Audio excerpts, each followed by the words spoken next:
Senhor presidente, a minha alocução é dirigida aos colegas e ao povo brasileiro no sentido apenas de lembrar a todos que o país passa por um momento difícil e voltarei a me pronunciar sobre isso certamente nos próximos dias. A declaração recentemente divulgada de Sua Excelência o Presidente da República cria um mal-estar na população e, diante de um fato tão grave, eu espero, e quero crer, grande parte da casa espera, assim como o povo brasileiro espera, que dentro em pouco se apropie o momento em que a nossa casa se manifeste de maneira expressiva na figura de Sua Excelência, o nosso presidente, sobre um fato tão desagradável. O fato em si exige que nós todos nos detenhamos na análise daquilo que foi dito, uma vez que, em se tratando de uma revelação advinda da maior autoridade do país, é óbvio, é axiomático, que a nação brasileira espera um pronunciamento decisivo da nossa casa. Muito obrigado, senhor presidente. Excelência. Por que obstrução? Nós vamos derrotar o requerimento. Eu quero Senhor presidente. PDB vota. Senhor presidente, o assunto é de extrema relevância. Não pode haver pressão para a votação. Que todos aqueles parlamentares inscritos tenham direito à palavra. Vossa Excelência é o presidente. E todos os inscritos têm direito a se manifestar. O que está sendo feito é um mecanismo de pressão. Estou ali sentado acompanhando. Cada parlamentar inscrito tem direito a manifestar-se para dizer o que pensa sobre uma questão tão relevante. O que está havendo é mecanismo de pressão.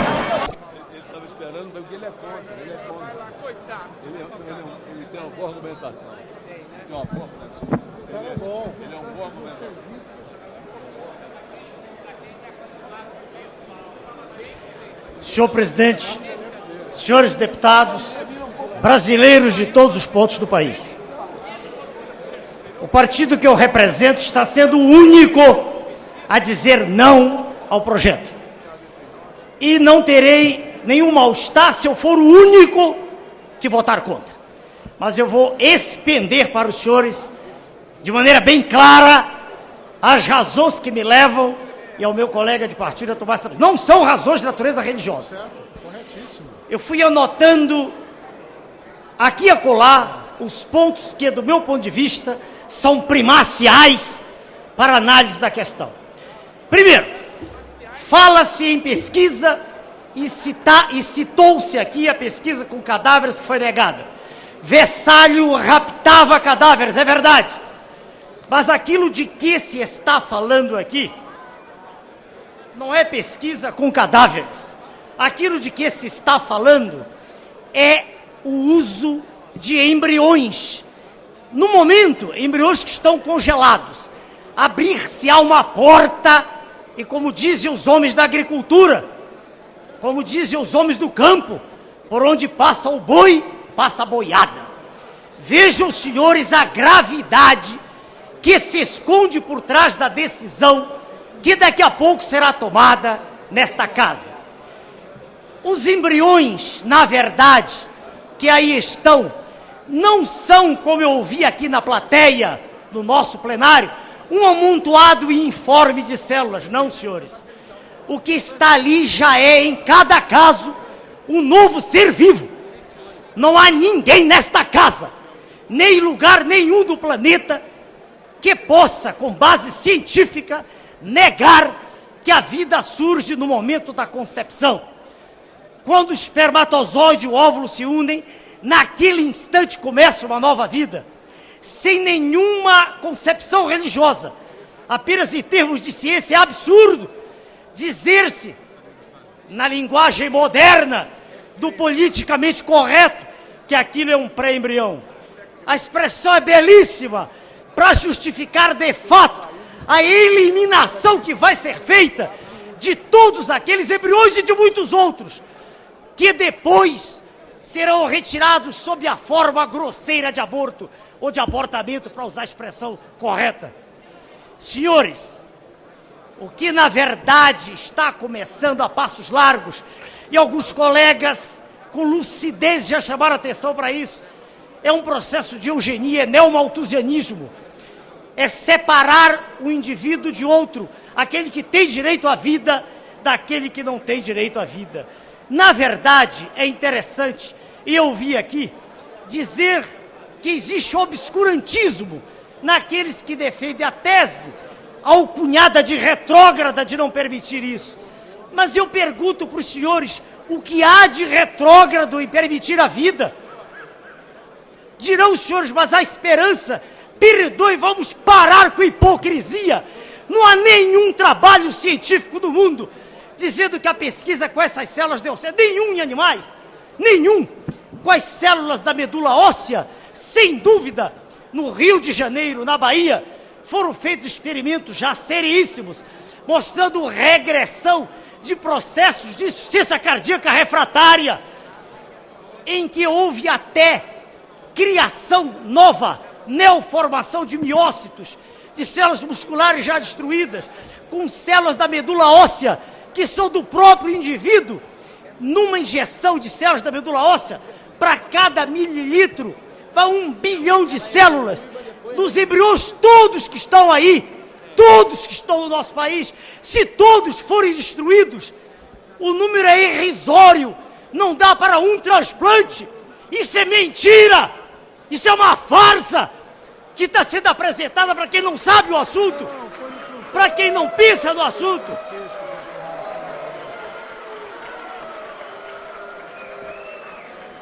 Eu peço a Vossa Excelência, o presidente, que peça respeito. Respeito que eu tenho quando ouço estupidezes supinas ditas daqui. Eu peço a Vossa Excelência respeito. Vossa Excelência tem a palavra. O que a presidência fez foi pedir silêncio do plenário para ouvir Vossa Excelência com a atenção que Vossa Excelência merece. Não, eu estou apenas esclarecendo para que fique bem esclarecido. Claro. Vossa Excelência tem ainda 1 minuto e use-o da melhor forma possível. Da maneira como uso sempre, Excelência. Eu queria lembrar aos senhores e aos brasileiros que estão sendo enganados, mais uma vez, que existem cerca de 30 mil embriões estocados. Agora há pouco, um colega falou sobre a ONU, que já retificou a posição tomada, condenando o uso de células-tronco. Por que não se fazem pesquisas como o mundo civilizado faz com animais? Por que fazer experiência inânime? Por que? A troco de quê? Será que não está por trás, como sempre eu digo, o interesse das multinacionais da morte? Sim, multinacionais da morte, que estão preocupadas com o custo elevadíssimo de manutenção de embriões congelados. Que cinismo ridículo! Pobres pessoas que estão aí com deficiências de todos os gêneros, acreditando que disso há de virar a salvação. Isso é falta de respeito com os senhores. Os senhores estão sendo enganados. Eu quero deixar bem clara a posição. Vida, senhores, é um bem supremo, independentemente da convicção religiosa de qualquer um. Para a esperança, se é que ela existe, de se resistir, de se cuidar de um processo que aí está atacando, agredindo brasileiros, por essa esperança que no momento é uma hipótese remotíssima. Vamos... A mesa prorroga o tempo de Vossa Excelência. Vamos matar embriões? Vamos matar seres vivos? Com a desculpa de que é pela vida? Discursos emocionados falando em vida. É preciso matar para ter vida. Eu digo aos senhores, aquilo que vai ser aprovado daqui a pouco, saibam os senhores, saibam os brasileiros, é assassinato. Assassinato de indivíduos já gerados. E contra esse assassinato, nem que seja o meu voto só, o PRONA vota contra. Muito obrigado, senhor presidente.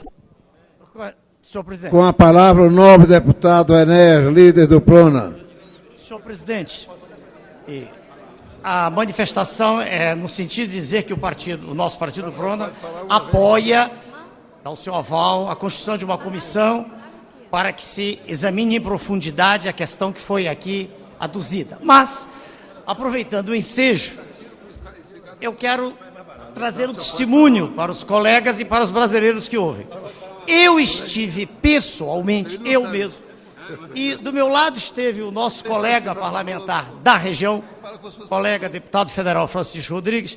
Estivemos em reserva indígena, não nessa de Dourados, que não é muito diferente das outras. Estivemos lá no norte do país, em Roraima. E vimos com os nossos próprios olhos a farsa que se constitui o tratamento dado pela FUNAI aos índios. Vimos índios em miséria absoluta, pedindo para nós uma caneta, e perguntamos para a representante da FUNAI. Nós perguntamos, além de mim e do deputado, colega, estava o deputado Bolsonaro e outros. Perguntamos para a representante da FUNAI, de onde vem o alimento da senhora? Ela disse, vem da FUNAI. Por que a senhora não come o alimento dos índios? Porque é cruel, senhor deputado. O alimento dos índios são sapos, rãs, lá, estou falando em Yanomami, não estou dizendo que Dourado seja assim, rãs, ervas e etc. Fomos proibidos de entrar em uma maloca, proibidos. E, pouco tempo depois, aqui na nossa casa, veja, eu já dei meu voto favorável, o nosso do partido, mas na nossa casa, todos nós testificamos o horror que representou a matança lá em Rondônia. E naquela ocasião também, Sua Excelência, o governador, lembra? Foi proibido de entrar na região. O que é preciso, senhor presidente? E aqui é a mensagem clara para Vossa Excelência, que está assumindo o cargo, quer dizer, que está mostrando o seu valor. Tudo bem, façamos a comissão e que ela estude, mas o que é preciso é que nós acordemos para algo que está entrando pelos olhos, que é a farsa já institucionalizada, chamada FUNAI. Senhor presidente, para encaminhamento é 1 minuto. O debate é depois. Esse é encaminhamento do requerimento, é 1 minuto. Desse jeito nós não vamos... Temos que respeitar assim o requerimento, o regimento. Se a minha palavra incomoda tanto, eu me calo, Excelência. Eu aguardei Vossa Excelência falar, fui tolerante com Vossa Excelência, sei que tolerante também com o deputado. Com menos de 1 minuto, senhor presidente. É que temos regimento e temos uma pauta para deliberar. Está segurada a palavra, Vossa Excelência, deputado.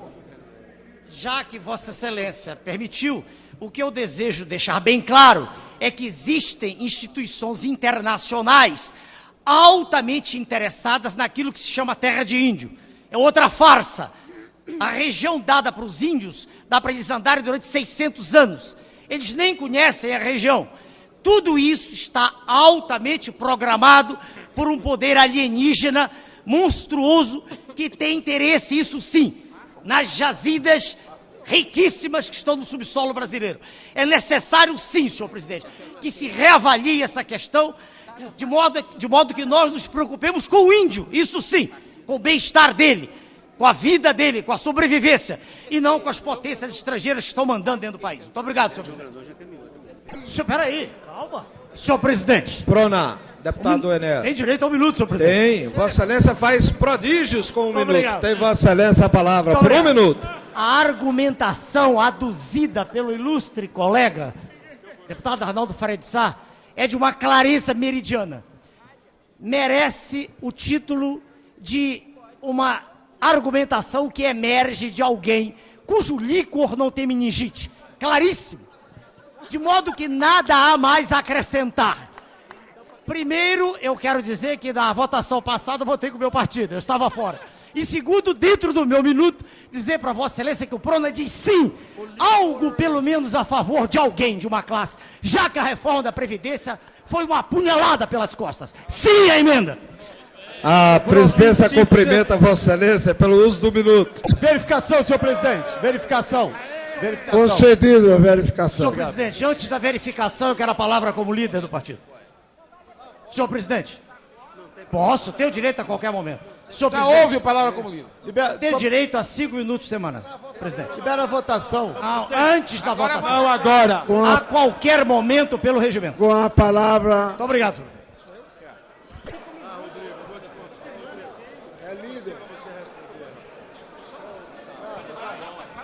Senhor presidente, o Partido dos Trabalhadores pede a inversão da votação pela obstrução. Nós estamos em obstrução, senhor presidente. Senhor presidente. A orientação. Entramos em obstrução, senhor presidente. Boa base! para inverter o painel para obstrução.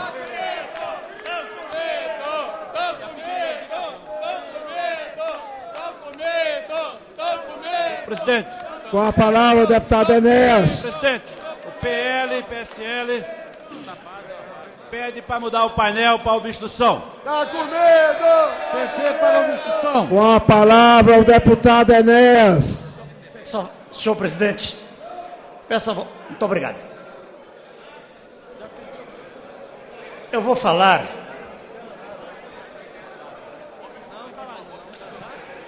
PTB obstrução, senhor presidente.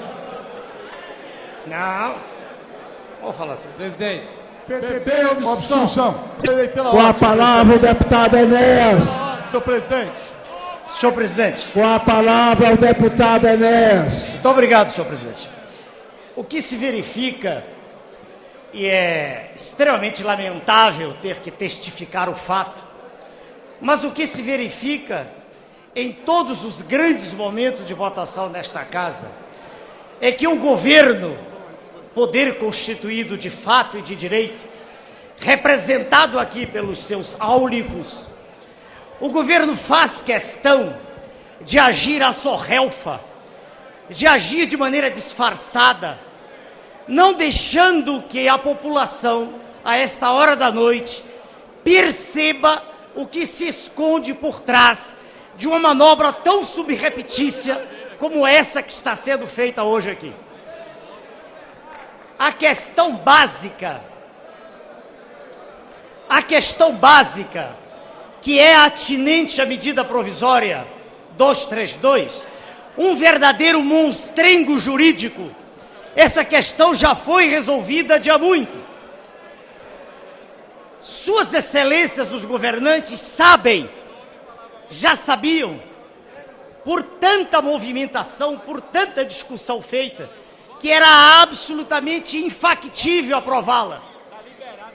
A autoridade conspícua no cenário nacional, o doutor Osíris, que já foi secretário da Receita, chamou de o cunho argentário exagerado. Na verdade, não está mais em discussão a medida. O governo trêfego, trêmulo, percebendo que os seus alicerces estão ruindo, já corroídos pela sua absoluta inépcia da atuação governamental. O governo recua, porém, de maneira disfarçada, de maneira torpe. O governo deixa inserido no contexto um procedimento que, sem dúvida, vai melhorar substancialmente a condição de quem paga imposto de renda, uma vez que, nessas faixas de imposto de renda, não vem sendo calculada a inflação. Os 10% que aí estão colocados não são muita coisa, mas já ajudam, já melhoram a condição de quem paga imposto. E aí o governo se antecipa e, de maneira sórdida, apresenta a todo o plenário como se fosse uma decisão bonita, dizendo assim, vamos anular a medida como um todo, vamos rejeitá-la. E o governo se apresenta bonzinho, mas isso é absolutamente falso. Isso é mais uma das mentiras deslavadas. Isso é mais algo ignominioso, que faz com que as mentes lúcidas tenham um verdadeiro horror ao que se passa no nível governamental. Alguns colegas, como o líder Aleluia e outros, já mostraram a desfaçatez que consiste em dizer que não haverá prejuízo nenhum. Claro que haverá prejuízo. O que nós propusemos, quer dizer, PFL e PSDB propuseram e o PRONA também, e outros partidos já assim se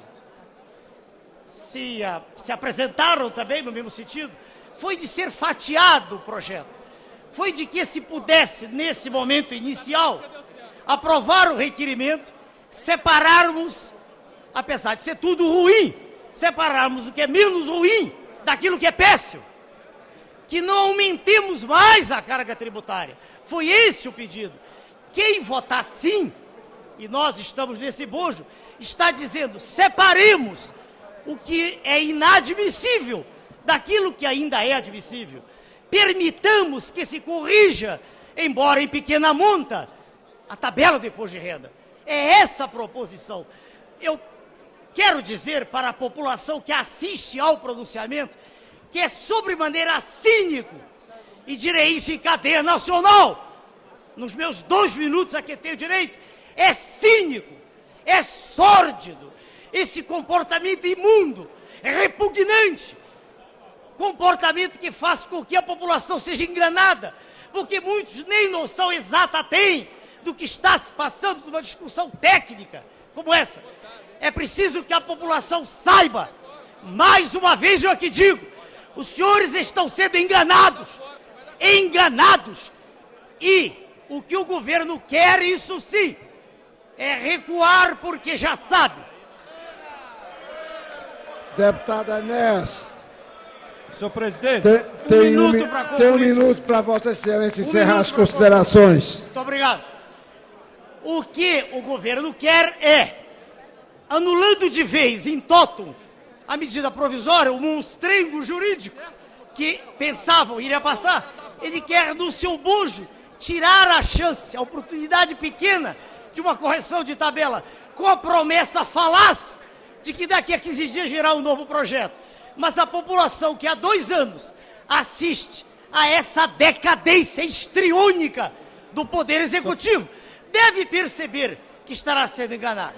Eu peço aos parlamentares, eu ainda não acabei, senhor, eu peço aos senhores parlamentares que estão atendendo, que estão prestando atenção às palavras, que votem sim. Votar sim é votar a favor do fatiamento. É uma oportunidade para a população. Muito obrigado, senhor presidente. senhor presidente, questão de ordem. Senhor presidente. E assim, vamos passar ao item 11, que é o projeto de lei 3.960, 04, dos senhores deputados Enéas, doutor Enéas, e Elimar Máximo Damasceno, que dispõe sobre a substituição em todo o território nacional de combustíveis derivados de petróleo por outros produzidos a partir da biomassa e das outras providências. Relator o deputado Fernando Fabinho, e o parecer dele é pela aprovação. Com a palavra, o autor do projeto, o deputado doutor Enéas. Muito obrigado, senhor presidente. Muito obrigado ao relator, deputado Fabinho. Eu vou dividir a exposição em 3 itens e serei o mais sucinto possível, senhor presidente. Eu quero primeiro fazer algumas notas introdutórias sobre a razão de ser... Sobre a razão de ser que nos leva a propor isso. A questão energética de que padece hoje o cenário mundial e no qual o nosso país está inserido. Eu trouxe uma publicação da revista Petróleo e Política, do dia 7 de março de 2005, publicação na qual um especialista em petróleo renomado no mundo, Mr. Engdahl, faz os seguintes comentários que apenas testificam a tese que não é nossa, da crise energética mundial. Existem provas convincentes de que petróleo e geopolítica estão juntos. Haja vista a invasão recente, há pouco tempo, do Iraque, e a absoluta falta de consistência nos argumentos expendidos por Sua Excelência o presidente americano quando justificou a invasão. O governo americano tenta colocar uma nuvem de fumaça entre a população mundial e a realidade de hoje. A realidade, e nós podemos examiná-la sem nos determos muito, é que o petróleo está no fim. Nós estamos no fim de uma era.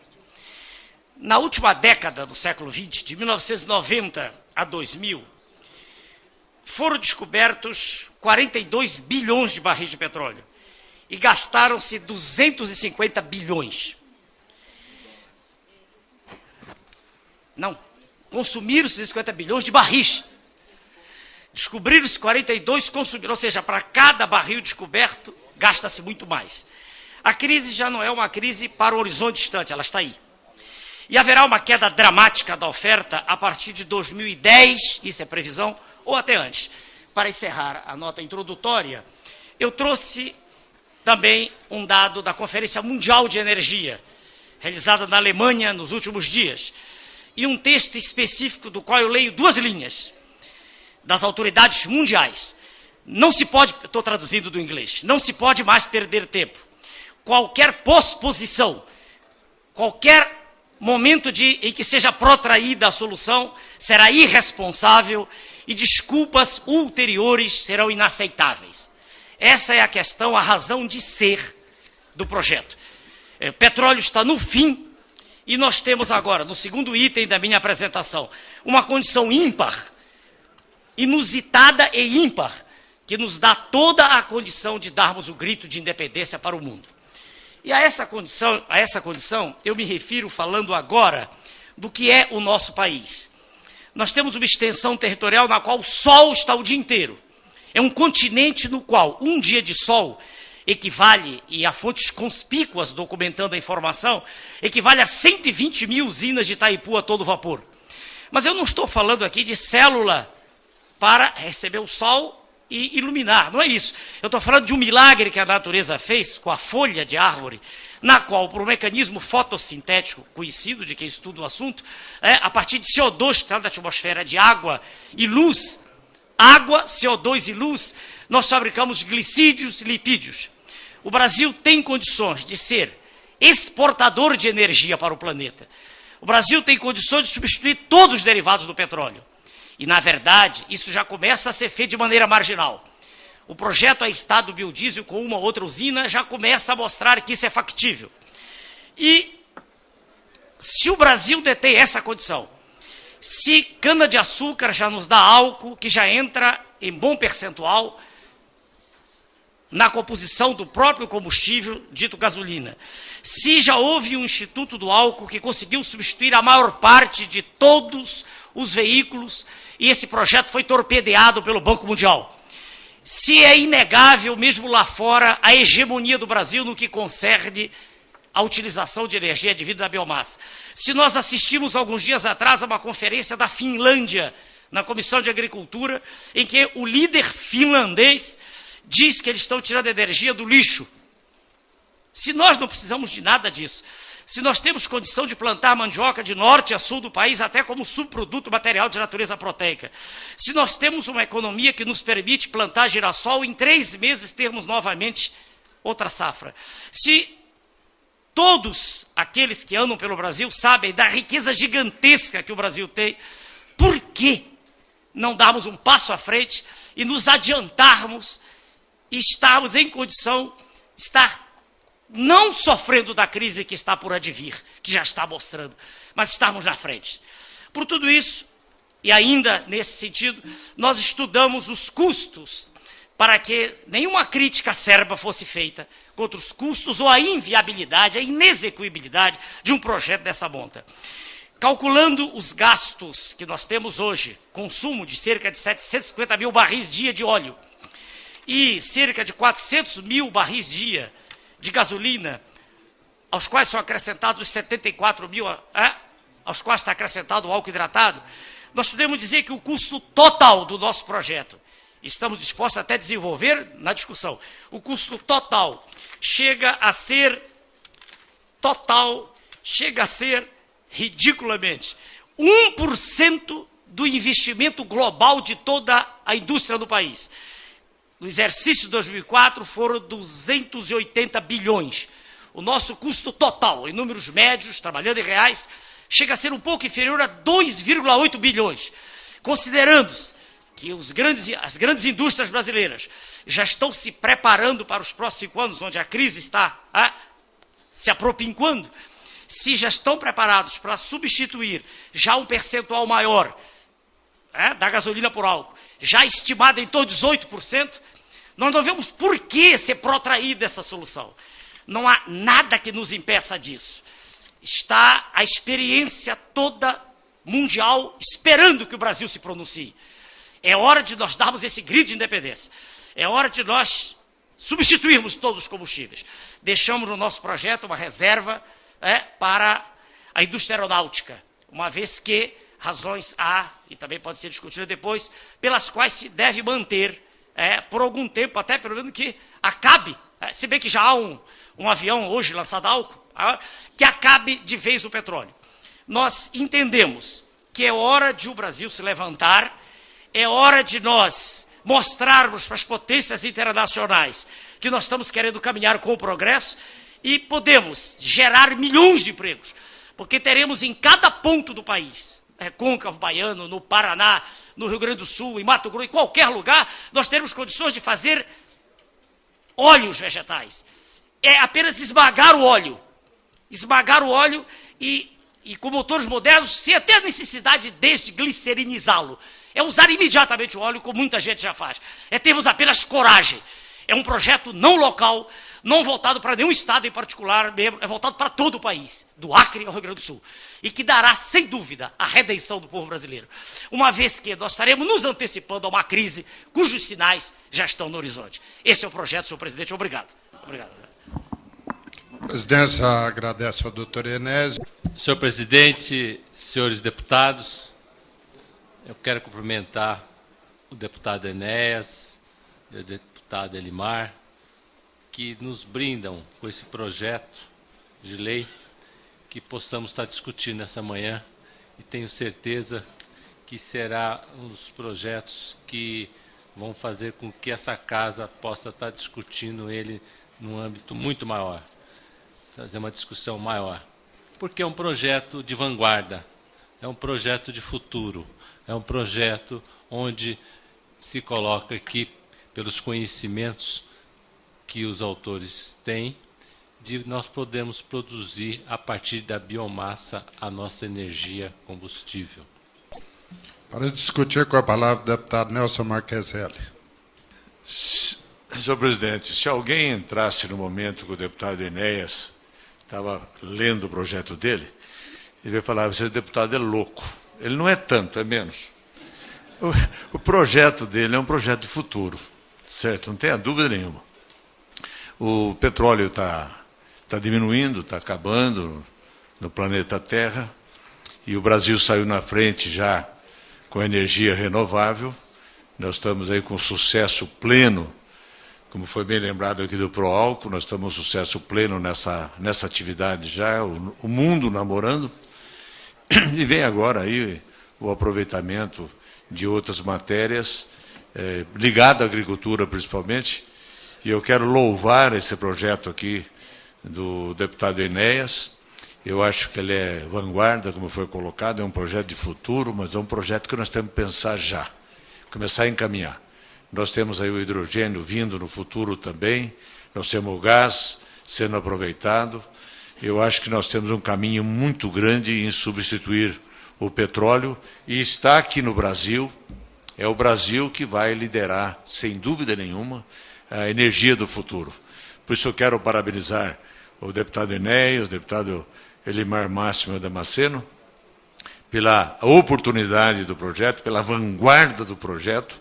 Evidentemente que ele vai ser aperfeiçoado no andar da carruagem, como mesmo ele colocou, mas acho que a ideia é fabulosa, e Einstein no passado, os grandes cientistas no passado, foi colocado como louco também.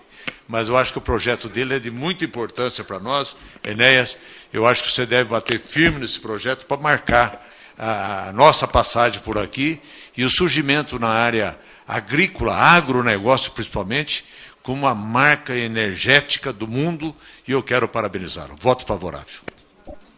Para discutir com a palavra o deputado Joaquim Francisco.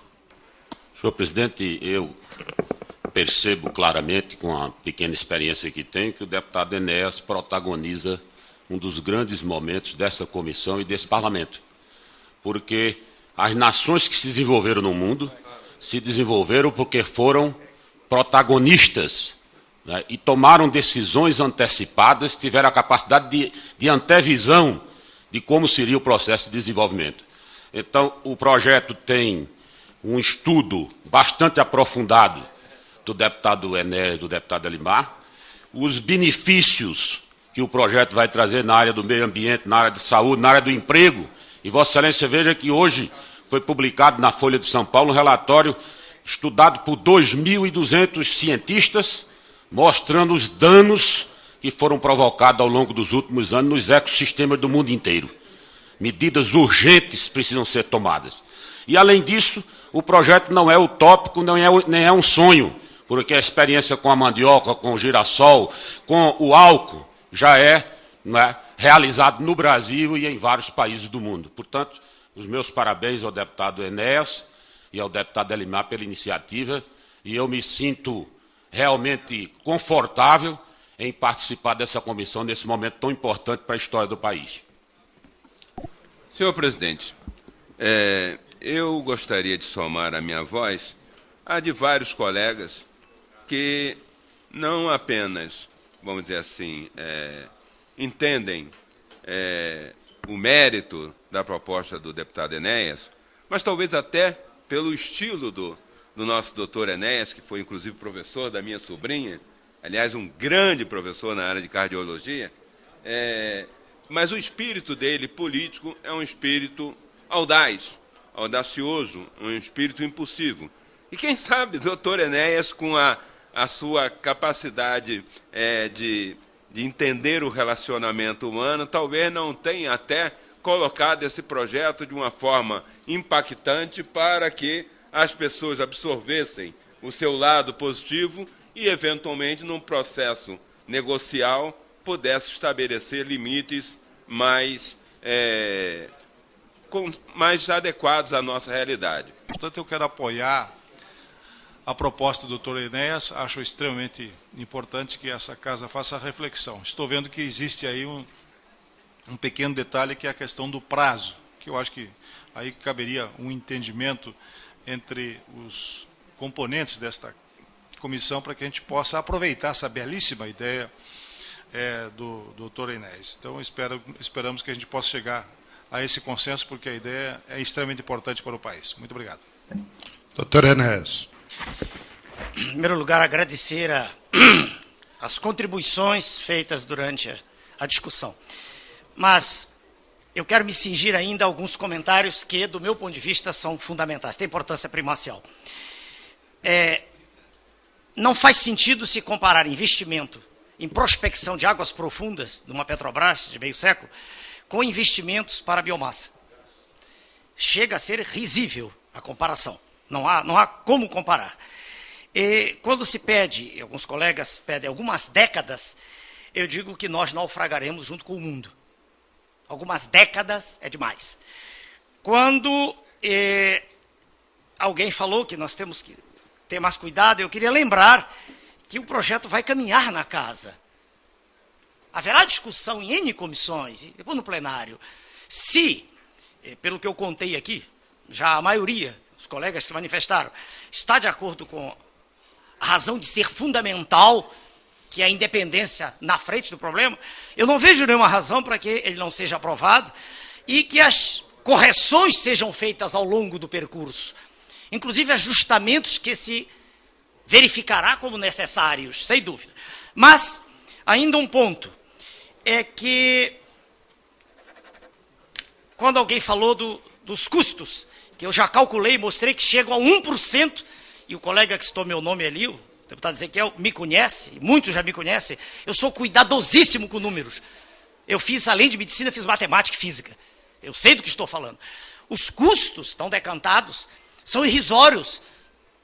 Eles não chegam a 1% do investimento de toda a atividade industrial no país, dados de 2004. Por ano. Qual que é a área plantada que precisaria para substituir? Eu tenho dados sobre a área plantada. Nós usamos hoje, ilustre deputado, 13%. E dados recentes da Embrapa informam, agora do Dr. Rogério César de Cerqueira Leite, físico, professor da Unicamp. Há uma disponibilidade de terras aráveis de 90 milhões de hectares a serem aproveitados sem impactos ambientais. A área ocupada pela produção de álcool, metade da cana, é menor que 3% da disponível. Portanto, seria possível, ocupando 30% dessa área, aumentar a produção nacional de álcool por um fator de 10. Nós não podemos, ilustres parlamentares, nos manter à margem do processo. Não tenho nada contra o projeto que está tramitando de biodiesel, não, mas a produção daquela usina é ínfima. Levaríamos quase um século para nos tornarmos independentes. De maneira que eu insisto na aprovação do projeto e comprometo-me, junto com o relator, que ele vai dar a palavra, a que nós façamos modificações não drásticas, levando de 5 para 10 anos, porque aí é aniquilar o processo, mas ajustamentos ao longo da trajetória. E agradeço os comentários que foram feitos por aqueles que inicialmente já se manifestaram e também os comentários em sentido contrário, que de qualquer maneira engrandecem a discussão. Insisto, não faz sentido se comparar Petrobras com, entre aspas, uma biomassa. Isso não faz sentido. Isso revela desconhecimento do assunto. Os custos para a biomassa são ridiculamente pequenos. Haja vista que... E a Comissão de Agricultura também não é verdade. Dizer que os colegas da Agricultura se manifestaram com isso não é verdade. Depende de quem foi consultado. Porque eu sou da Comissão de Agricultura.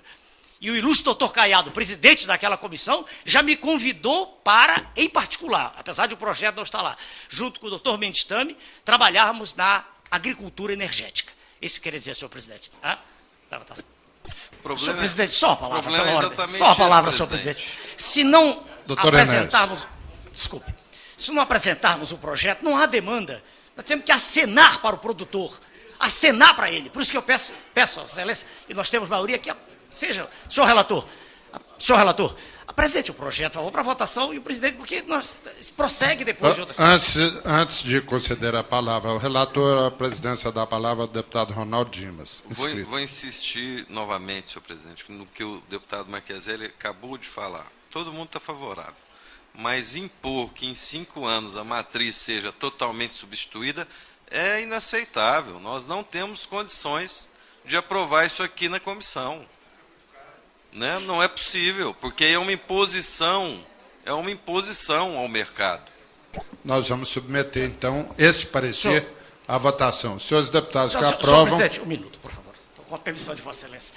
Antes, a presidência concede a palavra ao deputado doutor Enéas. Vossa Excelência. Eu queria dizer uma coisa que tem estado desde o início do meu espírito aqui.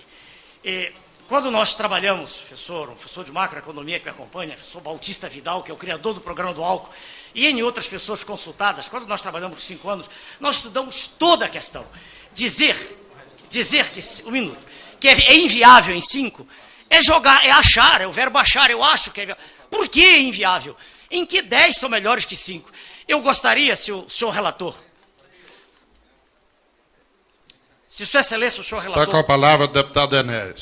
Se Sua Excelência, o senhor relator puder ouvir, eu gostaria que na íntegra o projeto fosse apresentado, que perdêssemos, se for o caso, sem nenhuma modificação. Se Sua Excelência, o relator, puder acolher, que seja apresentado e votado. E eu espero o resultado da comissão.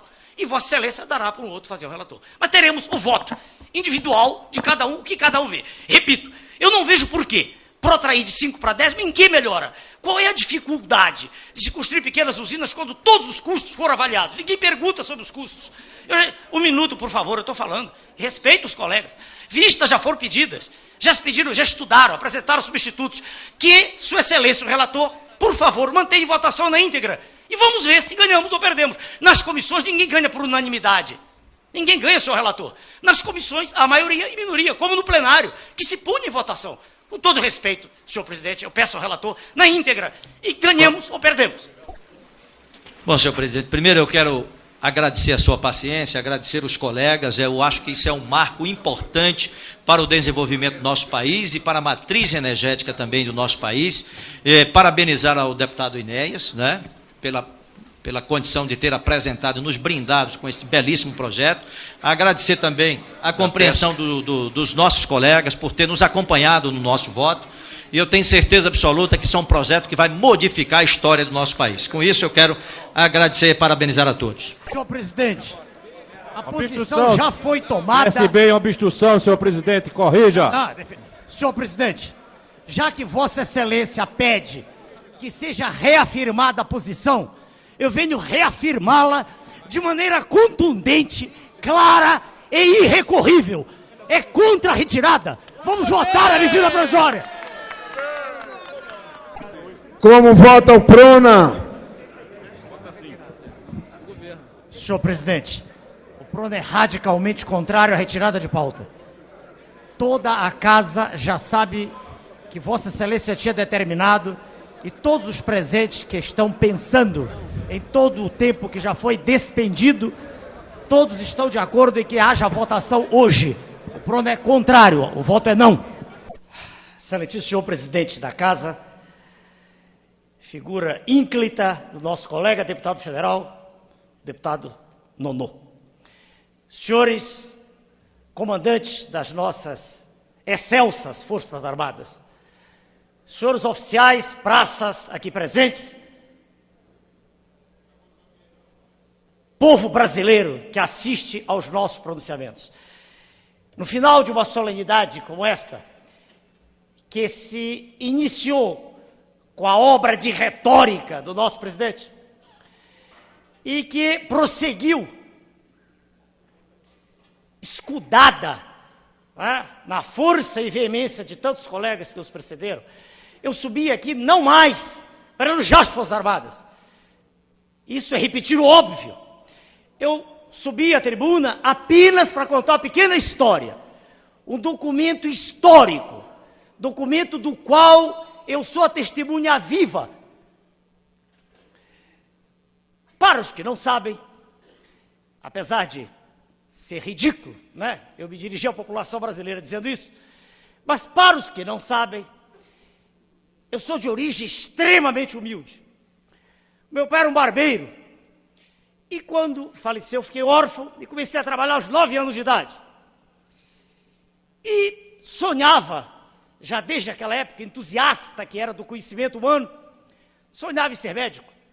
Na verdade, meu presidente, eu queria ser um cientista, mas era demais, eu ser médico, tá bom. Eu queria estudar medicina. Mas como estudar medicina trabalhando de 8 da manhã às 8 da noite? Trabalhando em feira, empurrando carrinho de mão, trabalhando em açougue, aprendendo a falar e escrever corretamente, porque naquela época a escola pública tinha valor, não era aquilo em que foi transformado por um conjunto de governos que, na verdade, se constituíram como inimigos da pátria. Mas eu queria ser médico. Como fazer? Bom, trabalhando e fazendo naquela época era o curso científico, eu fui fazer o CPOR, porque o CPOR a gente podia fazer, né, nas férias. E fiz o CPOR e depois, e aí? O que eu vou fazer depois? E alguém me disse que havia um curso no Rio de Janeiro, eu estava na época egresso do Acre, estava em Belém do Pará. E alguém me disse que havia um curso no Rio de Janeiro, da Escola de Saúde do Exército, onde a gente saía à praça, eu tinha feito o CPOR, saía, terceiro sargento, e poderia, com alguns ajustes permitidos pelo Exército, naquela ocasião, fazer o curso médico. E eu, menino pobre, humilde, de um bairro miserável de Belém do Pará, que tinha apenas aprendido a falar e escrever corretamente, eu escrevi uma carta, não a máquina, não tinha máquina de escrever, escrevi de próprio punho. Escrevi a carta para o comandante da Escola de Saúde. Não sei se ainda está entre nós, isso já faz meio século, quase meio século. E, na época, o coronel Ernestino Gomes de Oliveira respondeu-me, escreveu para um menino pobre e humilde do interior do país, lá de Belém, escreveu dizendo que sim, que era uma honra para o Exército poder ajudar um menino pobre, que bastaria que eu fizesse um concurso e, em tendo sido aprovado, mandar-me uma passagem. Vejam, senhores brasileiros. E assim foi. E eu, candidatando-me, eu passei, graças a Deus, o único de lá, vim para o Rio de Janeiro, quer dizer, eu estou em Brasília, fui para o Rio de Janeiro, fiz a escola e aí era outro problema, porque eu queria ficar no Rio, não queria mais voltar, gostei tanto do Rio de Janeiro, queria fazer, só um minuto, senhor presidente, eu termino a história, que a minha homenagem... permite uma parte da... Darei já, Vossa Excelência, darei já, Excelência. Grande figura do deputado inocência. Só terminar um pouquinho da história. E aí, nesse instante, fiz o concurso, passei, consegui, haveria uma vaga só, consegui ser o primeiro lugar do Exército, uma honra. E aí, mais uma vez, passei no vestibular, e eu quero dizer para os senhores, antes de passar a palavra para o deputado inocência, figura que nos honra, que honra a nossa casa, verifiquem exatamente o que quer dizer democracia. Democracia é isso! Democracia é tratamento igual. Democracia é uma instituição poderosa, respeitada. Dar o direito ao menino pobre de poder ser gente. Isso é democracia. E para dar a palavra para o doutor Inocêncio, do meu ponto de vista, a instituição mais democrática que nós temos é o Exército Brasileiro. Deputado Inocêncio. Meu caro Enéas, nobre líder do PRONA, eu gostaria, em primeiro lugar, de pedir desculpas. Aqui, desculpas ao presidente José Tomás Nonô, que foi o autor do requerimento que permitiu essa das mais justas homenagens que essa casa já fez, que é ao nosso glorioso Exército Brasileiro. Desculpas, porque nessa casa você tem que estar em 10 lugares ao mesmo tempo. Já hoje despachei lá com o diretor-geral da casa os problemas administrativos, como primeiro secretário. Já fui presidir o Conselho de Altos Estudos e Avaliação Tecnológica. Estamos estudando o software livre no Brasil e tantas outras compromissos. Mas não poderia faltar, senhor presidente. Seria eu acho que todos nós brasileiros temos o dever e a obrigação de reverenciar o Exército Brasileiro. Cumpre rigorosamente os dispositivos constitucionais que lhes são assegurados. São os mais profissionais de todos os exércitos do mundo e os mais qualificados. É uma honra para um brasileiro ter o privilégio de servir ao nosso glorioso Exército. E também as Forças Armadas, extensiva à nossa Marinha, que tem um trabalho de profundidade sobre o uso da energia nuclear para fins pacíficos, para que o Brasil possa desenvolver o ciclo do átomo, da nossa aeronáutica, que tantos relevantes serviços presta a esse país, continente. Não fosse a aeronáutica do primeiro nosso brigadeiro Eduardo Gomes, que criou o Correio Aéreo Nacional, quando o Brasil não tinha nenhuma comunicação. Mas, voltando ao Exército, eu queria dizer que o Brasil deve muito ao Exército Brasileiro. Eu tenho um sentimento, eu sou de Pernambuco, o Exército começou lá, meu caro Enéas, Vossa Excelência, que gosta tanto dessas coisas de nacionalidade. O Exército, a nacionalidade brasileira, começou nos Montes Guararapes, e o Exército ali nasceu no Montes Guararapes, em 1654. A partir daí, nós começamos a desenvolver um sentimento de brasilidade, de amor à terra e de amor à pátria. Por isso, eu quero me congratular com o Exército Brasileiro na figura desse grande militar, desse grande comandante, que é o general Cleber Carneiro. Quero dizer a Vossa Excelência merece o nosso respeito, e como também o Exército que Vossa Excelência dirige, pelo sentimento de brasilidade, de amor a essa terra, e pelo sentimento profissional de defesa que faz desse país, e quando concitada até em determinadas circunstâncias na segurança pública. Por isso, eu gostaria de dizer que esse país precisa fazer justiça às Forças Armadas. Justiça. Uma vocação se mantém, mas não há vocação que mantenha com estômagos vazios. As Forças Armadas brasileiras são tão profissionais, seguem rigorosamente o estatuto, o seu regimento, que são incapazes, coitado, de reivindicar aumento de salário quando estão totalmente defasados. É preciso que as esposas dos militares, num sentimento que eu quero louvar, vá para a Praça Pública pedir. Então, eu queria pedir a esse país, queria pedir aos poderes da República, que fizesse justiça às Forças Armadas brasileiras. Forças Armadas que vêm com o salário defasado há muito tempo. Não é possível que um oficial superior da mais alta envergadura, pessoa da mais alta qualificação, receba um mísero salário inferior a qualquer quarto ou quinto escalão dessa república. Por isso, a justiça começa com o nosso país, o reconhecimento faz também através de uma concessão de um aumento digno que permita com que as Forças Armadas brasileiras possam dizer que o seu trabalho está sendo reconhecido também e que o Brasil cada vez mais pode contar com elas no trabalho de fortalecimento da democracia. Não existe maior conquista do que a democracia. E nenhuma Força Armada do mundo, nenhuma das Forças Armadas do mundo deu uma contribuição mais decisiva do que as Forças Armadas brasileiras, e nesse instante eu quero louvar o Exército Brasileiro. Muito obrigado. Concluirei, senhor presidente. Louvável o pronunciamento de Sua Excelência, o nosso colega deputado Inocêncio, eivado de retórica como só ocorrer em todas as vezes em que se pronuncia. Para concluir, uma vez que já dei como testemunha viva do que representa o Exército Nacional, é apenas uma lembrança, a última. Senhores, Rui Barbosa lá atrás já dizia que a pátria é o ar que respiramos, é o solo onde pisamos, é a língua que todos falamos. Pátria é algo que existe dentro de nós, é algo que jamais pode ser retirado de nós. Quando o doutor Inocêncio diz, com o seu nacionalismo, não há nada de que eu me envergonhe. Eu sou nacionalista extremado. Aprendi no exército a mandar e a obedecer. E morrerei assim. Lutarei até o último minuto pela independência desse nosso país. E aqueles que pronunciamentos desta casa, terminarei, senhor presidente, sabem que em nenhum instante afastei-me ou pensei em me afastar, 1 milímetro sequer, das convicções que tenho.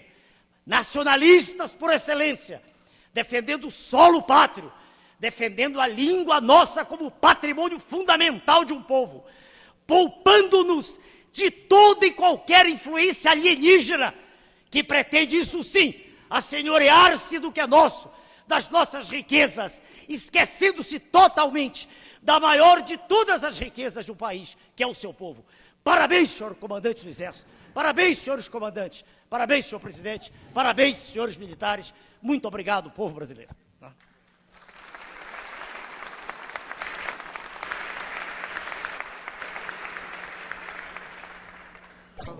Onde são erratas no Ministério do Transporte, são coisas simples. Por exemplo, regularizar em lugar de urbanismo.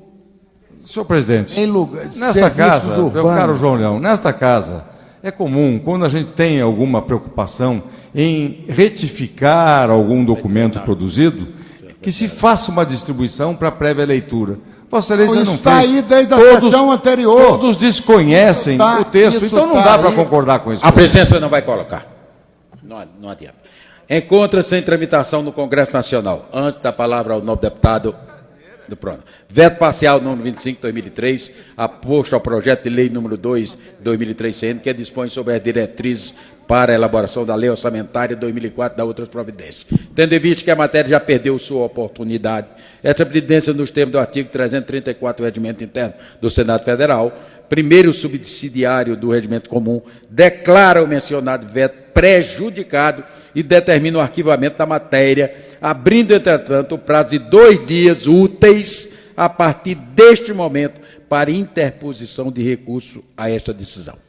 Conceda a palavra para falar em nome do PRONA ao seu líder, o nobre deputado, líder na Câmara dos Deputados, o nobre deputado Enéas Carneiro.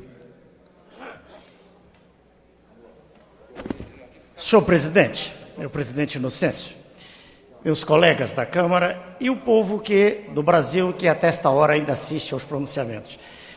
Causou-me espécie ontem, no final do expediente da nossa casa, quando recebi um comunicado do líder do PFL, deputado Rodrigo Maia, de que eu não estava na lista dos que tinham assinado a CPI. Tinha havido uma divergência entre a minha assinatura aposta no documento e a assinatura que uso habitualmente. Quando eu digo que a mim causou espécie, eu quero ratificar bem o espanto. Há mais de 5 décadas, desde a adolescência, em todos os documentos meus eu uso a mesma assinatura. Não entendo, mas, mesmo não tendo compreendido a razão de ser da divergência, redigi instantaneamente o outro documento e encaminhei-o, através do deputado Rodrigo Maia, a tramitação normal. O documento chega à mesa, com a assinatura que foi recebida original, às 19h50. Já consultei uma jornalista que estava aqui presente, do lado de um assessor aí do PFL, e porque o PRONA, por ter perdido a liderança, uma vez que é de 6 deputados, eu tenho 2, eu pedi a um colega, que é assessor aqui, verificasse. E a informação que tive é que o jornal realmente fechou, se é que fechou, antes das 19h50. Mas incomoda-me profundamente a manchete sob a qual, quer dizer, abaixo da qual, está o PRONA apenas com um deputado, que é o meu colega pré-claro, o doutor Elimar. A manchete é: governo libera 200 mil, não são mil, provavelmente milhões, a parlamentares. Que fique clara uma questão.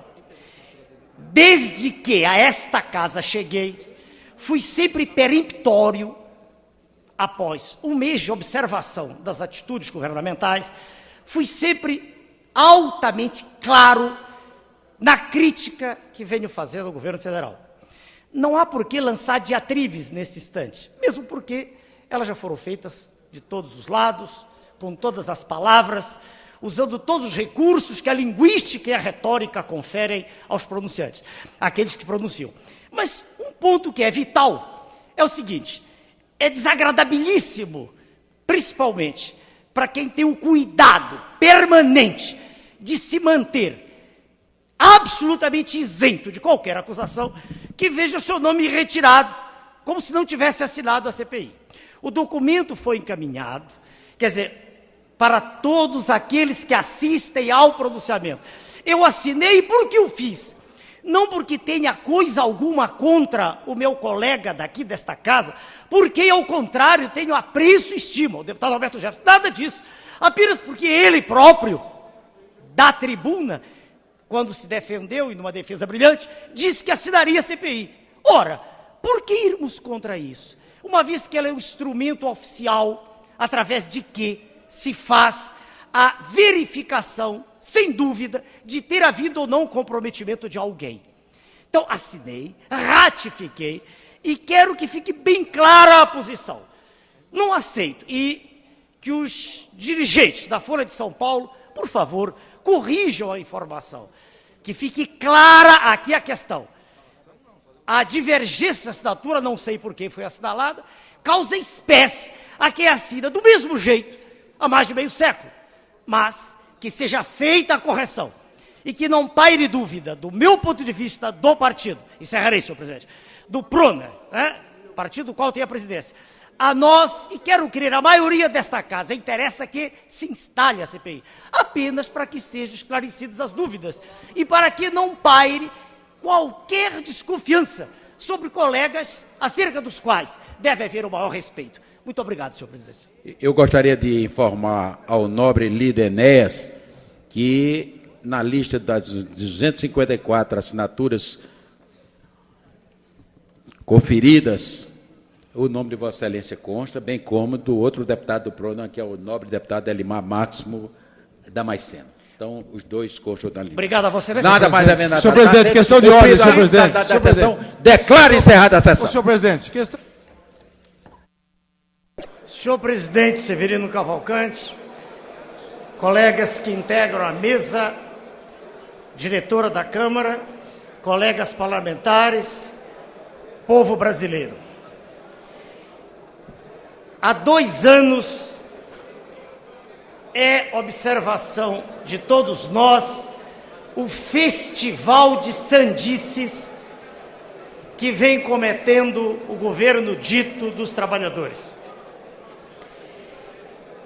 Causou-nos espécie, desde que aqui chegamos, o conjunto de aleivosias, de mentiras apresentadas a favor da chamada e tão decantada reforma da Previdência. Apunhalaram-se os aposentados, assaltaram-se os contribuintes, deles cobrando taxas absolutamente extorsivas, fazendo com que o Brasil fosse praticamente o campeão. Desculpem, senhores cidadãos brasileiros, em tudo aquilo que não devia ser feito por um governo. Eu estava no meu gabinete, sentado, e naturalmente triste com tudo que vejo ocorrendo, ainda mais daquilo que nos chega egresso do alto comando da nação, que por definição apenas tem esse nome porque não comanda coisa alguma. É a absoluta definição inconcursa da inépcia absoluta e plena no ato de governar. Estava no meu gabinete em convalescença de um exame médico sério. Eu havia me submetido a uma cineangiocoronariografia, mas não resisti em vir dizer, dado o clímax do momento, porque eu me sinto extremamente regozijado quando olhei para o painel e vi pela primeira vez colegas de diversos partidos desta casa que compunham até pouco tempo a chamada e decantada base do governo em frangalhos, diga-se de passagem.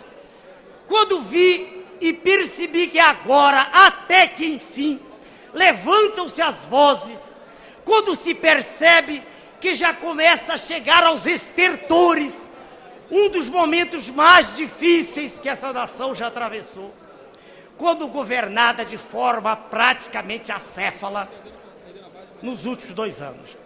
O que se pretendia, e quero eu crer não ocorrerá agora, é mais um dos crimes que se planejaram contra a população brasileira. Dessa vez o alvo específico é a rede ferroviária. Eu li e bastou-me um trecho para ver de que maneira execrável se pretendia perpetrar mais esse crime. Diz aqui: procedimentos administrativos e assunção dos encargos decorrentes do processo de extinção. Extinguir por quê, senhores governantes? Acabar por quê? Nos discursos eivados de retórica que os senhores proferem, não há um pingo de verdade. Cessem de tanta hipocrisia. Reconheçam de público. E isso eu disse a Sua Excelência o Presidente, num café para o qual todos fomos convidados. Falar de quê? De que dificuldades? Se este ano, agora 2005, o Brasil assume o compromisso no orçamento, nas palavras do senhor secretário do Tesouro Nacional, de pagar 176 bilhões de juros, 176 bilhões em um ano, são quase 15 bilhões ao mês. Quem é que pode ter a coragem, que pretensa veleidade estúpida, estólida, imbecil, que falta de critério, dizer que tem que extinguir a rede ferroviária? Que absurdo é esse? Graças a Deus, pela primeira vez, eu vejo as legendas dizerem, quase uníssono, o voto não. O meu pronunciamento é para todo o Brasil. O meu pronunciamento não é específico para os senhores, é para todo o Brasil. Quero eu crer que começa a vicejar.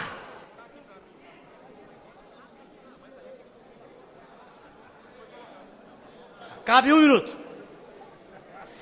Quero dizer não só para os senhores, para todo o Brasil, que começa a vicejar, que começa a medrar nesta casa uma esperança.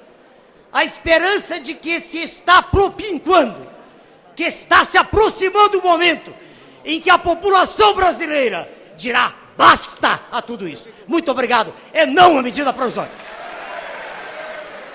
Senhor presidente, é de estarrecer o cinismo do grupo governante quando põe em termos de defesa sua manifestação a favor da proposta.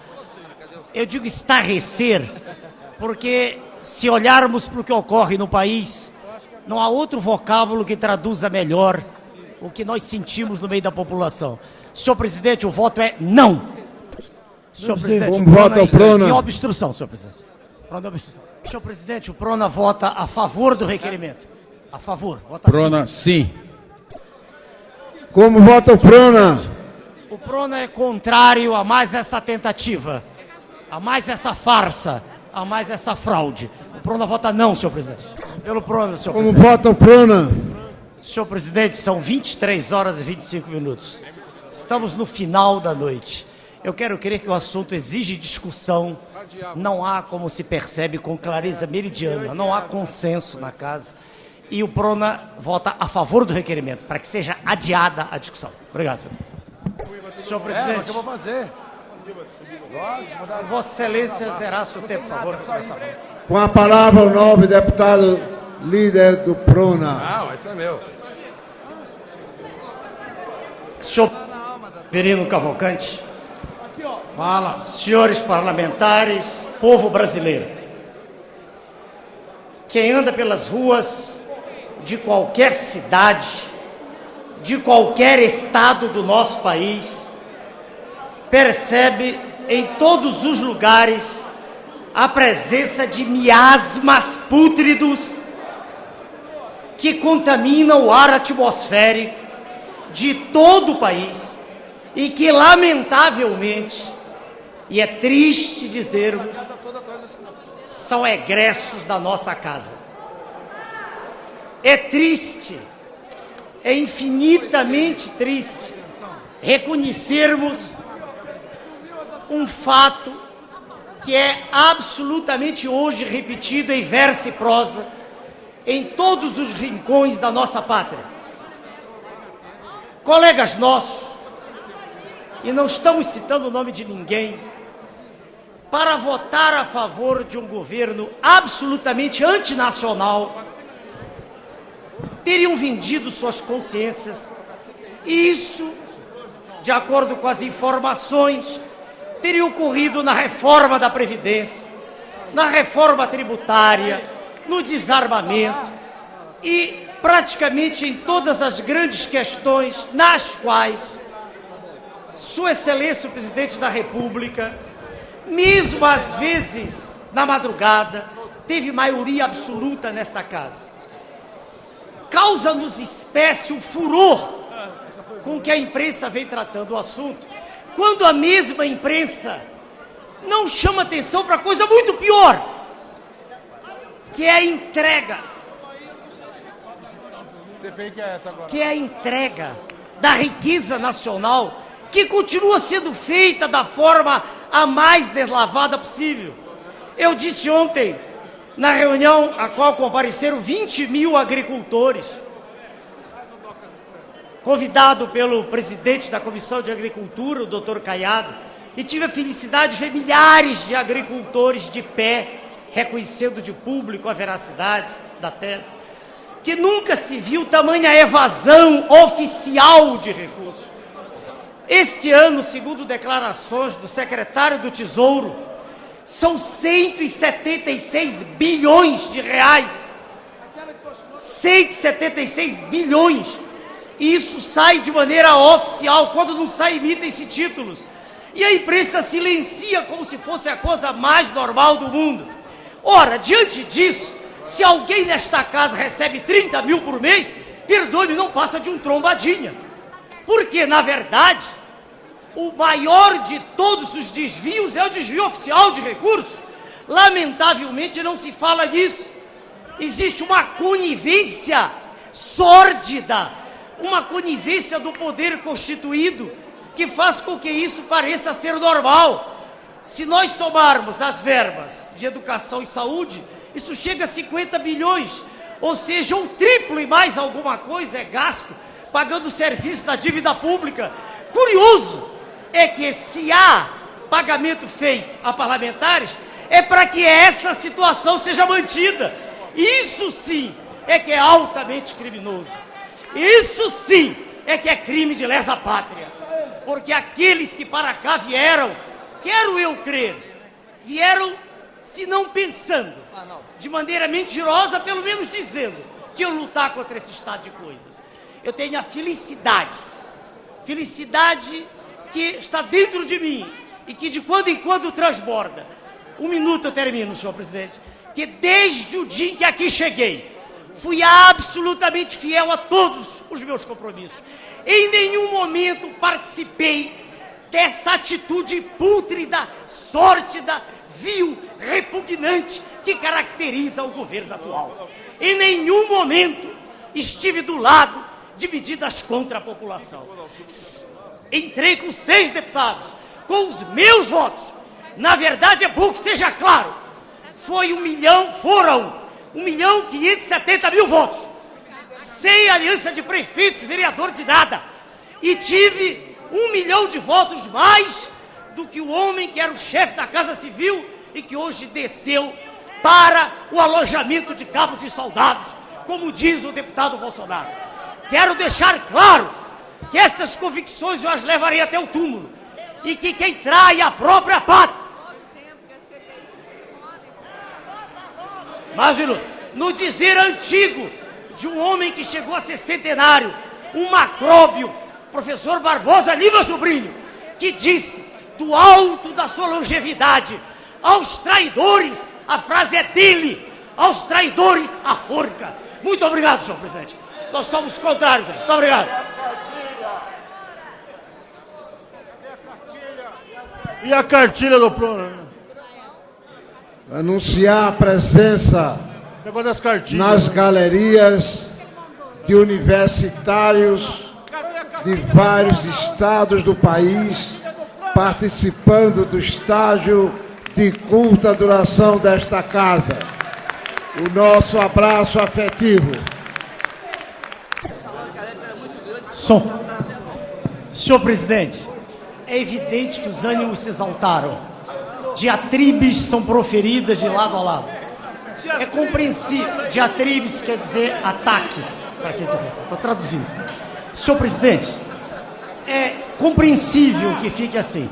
Mas é interessante que nós atentemos para alguns fatos.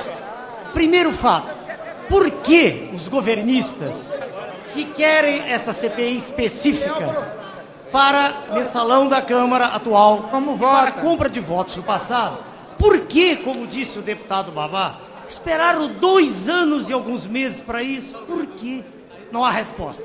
Os governistas silenciaram. Segunda questão também que é importantíssima. Quando o vice-presidente, a egrégia figura do deputado Nonô, apresentou aquela folha de papel amarfanhada, um diário oficial feito às pressas. Como vota, presidente? Como vota? Eu sou o deputado que menos fala na casa. Mas nesse momento tem 1 minuto. Está segurada a palavra, Vossa Excelência. Senhor presidente, quero lembrar que eu não chateio, não incomodo a plateia. Quando fala além do tempo previsto no regimento, chateia sim. Vossa Excelência tem que aprender a falar primeiro. Fala muito mal. Comete erros de português. Vá aprender a falar primeiro. Estude primeiro. Com licença, senhor presidente, para terminarei. E peça ao líder do PT que aprenda a ouvir, que ele não sabe.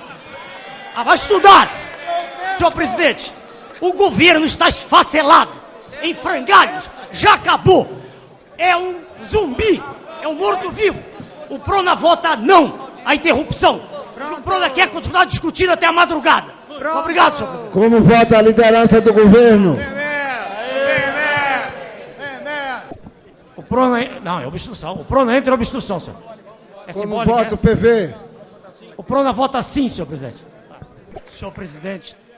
Senhor presidente tem o direito de defender?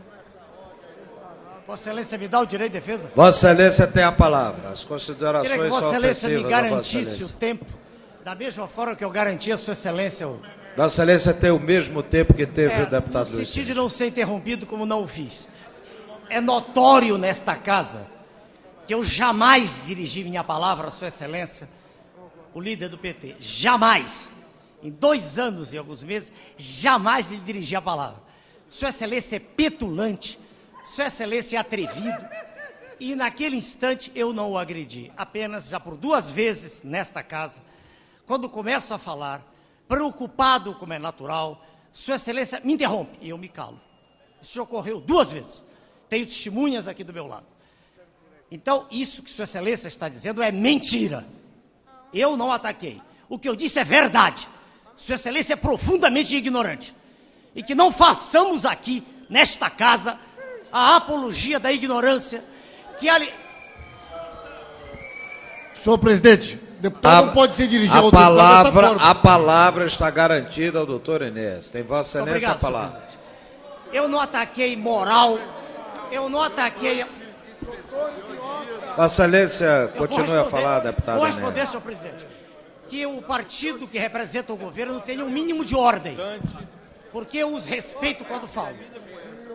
Senhor presidente, primeira falha de Sua Excelência, primeira falha. É verdade que eu registrei um documento em 89, dizendo que não me candidataria a outro... Isso é verdade. Anos depois, verificando a mudança de regras do jogo, que me impedia sempre de pronunciar-me. Em 89 as regras eram de um jeito, em 94 de outro jeito, em 98 de outro. Então eu registrei o outro documento, Sua Excelência não sabe. Registrei aqui em Brasília, outorgando-me o direito de candidatar-me a qualquer cargo, como qualquer cidadão brasileiro pode fazer. Segunda defesa. Segunda, eu tenho necessidade de... Senhor presidente, eu raramente falo aqui, eu ia saindo já, quando ouvi meu nome ser citado. E eu não cito o nome de ninguém aqui. Ninguém. Vou falar sobre cartilha. No partido político que eu presido e que criei com meus próprios recursos, eu decidi em 94 ter uma fonte de receita legítima e não vendendo a nação, não vendendo voto.